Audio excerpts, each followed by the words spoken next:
और वहीं आज राज्यसभा चुनाव के लिए नामांकन दाखिल करने जा रहे हैं जयंत चौधरी। सपा रालोद के संयुक्त प्रत्याशी हैं जयंत चौधरी, जो कि अपना पर्चा दाखिल करेंगे। दोपहर 12 बजे राज्यसभा चुनाव के लिए वे अपना नॉमिनेशन फाइल करेंगे। तो 12 बजे का वक्त होगा नॉमिनेशन फाइल करने का। सपा समर्थन से कपिल सिब्बल, जावेद अली अपना नामांकन कर चुके हैं और अब जयंत चौधरी की बारी है। बताया जा रहा है कि आज दोपहर 12 बजे राज्यसभा चुनाव के लिए वे अपना नामांकन दाखिल करेंगे। बता दें कि सपा और रालोद के संयुक्त प्रत्याशी हैं जयंत चौधरी। राज्यसभा चुनाव में यूपी में फाइट सिर्फ भाजपा और सपा के बीच है। हालांकि फिर भी कांग्रेस ने उत्तर प्रदेश में संगठन मजबूत करने के लिए बड़ा दांव चल दिया है और यूपी के 2 ब्राह्मण और 1 मुस्लिम नेता को दूसरे राज्यों से राज्यसभा भेजने की तैयारी कर ली है। राज्यसभा चुनाव को लेकर कांग्रेस का बड़ा दांव है ये। यूपी में कांग्रेस मजबूत करने के लिए ये कदम उठाया जा रहा है। यूपी से पार्टी के 3 नेताओं को राज्यसभा भेजने की तैयारी है। दूसरे राज्यों से तीनों नेताओं को राज्यसभा भेजने की तैयारी में कांग्रेस जुटी हुई है। ये नाम देख लीजिए, प्रमोद तिवारी, राजीव शुक्ला और इमरान प्रतापगढ़ी, इनका नाम शामिल है। बेशक उत्तर प्रदेश में कांग्रेस ने फतह हासिल ना की हो, लेकिन अब कहीं ना कहीं 2024 चुनाव को देखते हुए संगठन मजबूत करने के लिए ये बड़ा कदम उठाया जा रहा है। आपको बता दें कि कांग्रेस शासित राज्यों से पार्टी इन तीनों नेताओं को राज्यसभा भेजने जा रही है, जिसमें प्रमोद तिवारी को राजस्थान, राजीव शुक्ला को छत्तीसगढ़ और इमरान प्रतापगढ़ी को महाराष्ट्र से उम्मीदवार बनाया गया है, जो आगे के लिए बड़ी रणनीति माने जा रहे हैं।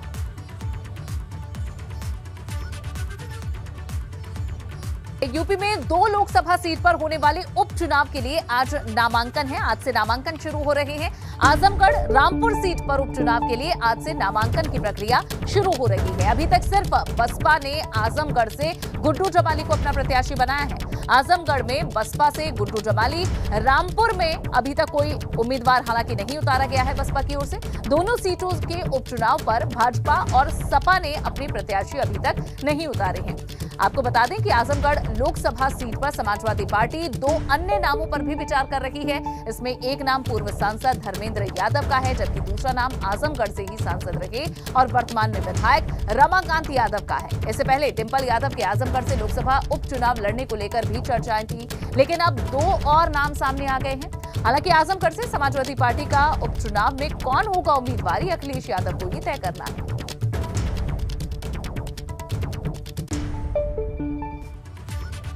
मायावती ने रामपुर में उम्मीदवार नहीं उतारने का ऐलान किया है। अब ये जानकार मायावती के इस कदम के मायने निकालने में जुटे हुए हैं। क्या है इसके मायने, देखिए इस रिपोर्ट में।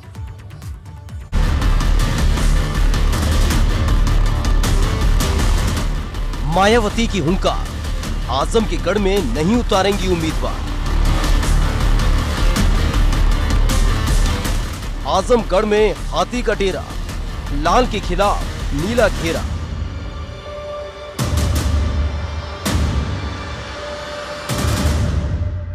यूपी विधानसभा चुनाव के बाद अब सबकी निगाहें 23 जून को होने वाले रामपुर और आजमगढ़ के उपचुनाव पर टिकी हैं, जिसके लिए सभी राजनीतिक दलों ने पूरी ताकत लगा दी है। क्योंकि जिन सीटों पर चुनाव होना है उनमें एक सपा मुखिया अखिलेश यादव का गढ़ है, तो दूसरे सपा की कद्दावर नेता आजम खान का। लेकिन बसपा सुप्रीमो मायावती ने रामपुर में उम्मीदवार न उतारने का ऐलान कर सबको चौंका दिया है। मायावती ने ऐलान किया है कि उनकी पार्टी रामपुर का उपचुनाव नहीं लड़ेगी। बहुजन समाज पार्टी के प्रदेश मुख्यालय पर चल रही बैठक खत्म हो चुकी है। करीब 2.5 घंटे चली बैठक में पार्टी के पदाधिकारी मौजूद थे, मंडल कोऑर्डिनेटर मौजूद थे, सभी 75 जिलों के जो प्रभारी हैं वो बैठक में मौजूद थे और बैठक खत्म हो गई है। सभी लोग बाहर निकल रहे हैं। बैठक में संगठन के मुद्दों पर चर्चा हुई, संगठन को मजबूत करने को लेकर तमाम चर्चा हुई है। इसके अलावा लोकसभा उपचुनाव में आजमगढ़ से प्रत्याशी गुड्डू जमाली को पूरी ताकत से लड़ाने का फैसला किया गया। रामपुर में भी लोकसभा उपचुनाव होना है, लेकिन वहां से पार्टी ने अपना कैंडिडेट तय नहीं किया है। इसके अलावा स्थानीय निकाय चुनावों में भी बहुजन समाज पार्टी ने प्रभावी और आक्रामक रणनीति से अपने प्रत्याशी मैदान में उतारने का निर्णय लिया है। जानकार मायावती के इस कदम को आजम खान के प्रति सॉफ्ट रुख के रूप में देख रहे हैं, क्योंकि जब आजम खान जेल से छूटकर नहीं आए थे तब मायावती ने आजम खान के उत्पीड़न का मुद्दा उठाया था। और अब जिस तरह से उपचुनाव में मायावती ने रामपुर में अपना उम्मीदवार नहीं उतारने की बात कही है, उससे सवाल बड़ा हो गया है कि क्या मायावती आजम खान को लेकर भविष्य की संभावनाएं तलाश रही हैं। ये भी फैसला किया गया कि अगले 2 महीने में 75,000 कार्यकर्ताओं को जोड़ने का लक्ष्य रखा जाएगा। यानी इसमें से 50,000 कार्यकर्ता बसपा का कोर वोट बैंक होंगे और बाकी अन्य कार्यकर्ताओं को पार्टी से जोड़ा जाएगा। 2.5 घंटे चली बैठक की अध्यक्षता बहन मायावती ने की है और ये निर्देश दिए गए हैं कि आगे आने वाले निकाय चुनावों को प्रभावी तरीके से, जोरदार तरीके से कैंडिडेट तय किए जाएंगे। इसके लिए जो मंडल कोऑर्डिनेटर हैं, जिलाध्यक्ष हैं, उनसे सूची मांगी गई है कि वो अपने अपने इलाकों के, अपने अपने वार्ड के तेज तर्रार कार्यकर्ताओं और जो चुनाव लड़ने के इच्छुक हैं उनके नाम यहाँ पर प्रदेश मुख्यालय भेजें। कैमरा से हरिओम के साथ विवेक त्रिपाठी, एबीपी गंगा, लखनऊ।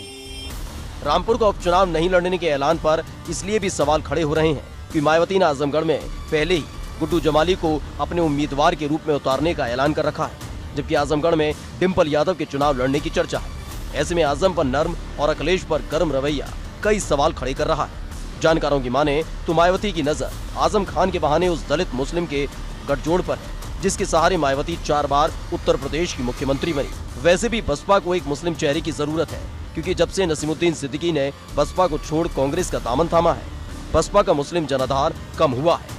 2022 के चुनाव में पूरा मुस्लिम वोट सपा की तरफ शिफ्ट हो गया। बसपा अपना दलित वोट तक नहीं बचा पाई।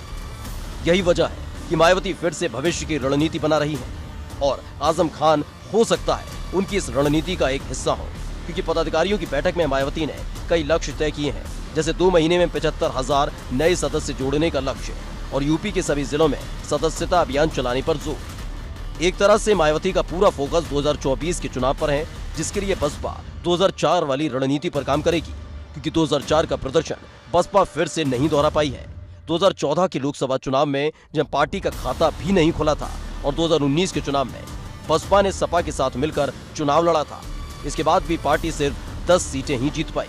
ऐसे में सवाल बड़ा है कि क्या 2024 में मायावती कुछ बड़ा कर पाएंगी, क्योंकि पार्टी मौजूदा दौर में सबसे बुरे दौर से गुजर रही है। 2022 के विधानसभा चुनाव में बसपा सिर्फ 1 ही सीट जीत पाई। Bureau report, ABP Ganga.